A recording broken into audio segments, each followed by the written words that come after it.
Music by DJ Vikas Vidya.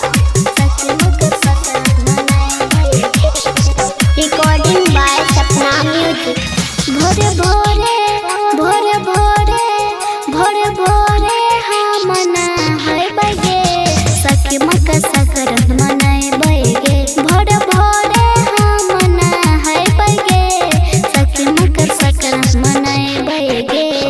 Music by DJ Vikas Vidya.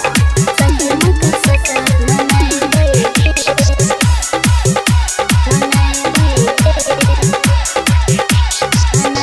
खैब दही चूड़ा सखी और तिल कूट गे और तिल कूट है गे और तिल कूट गे लाई हम बनाई बस सकारत गुड़ गे सकारत गुड़ गे सकारत गुड़ छत पार पता न उड़ै बगे सखी मकर संक्रांत मनाए बगे भोरे भोरे हाँ मना है बगे सखी मकर संक्रांत मनाए बगे। Music by DJ Vikas Vidya. सखी मकर संक्रांत मनाए बगे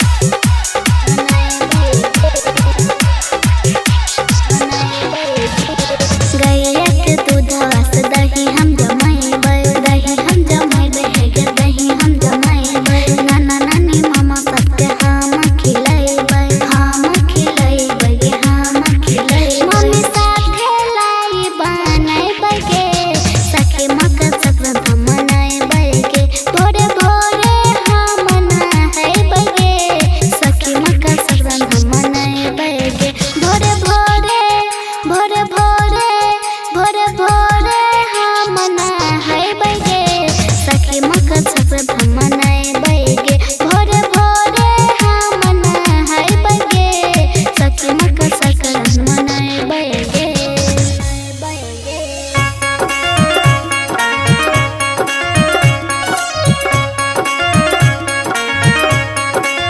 Music by Chuna Recording by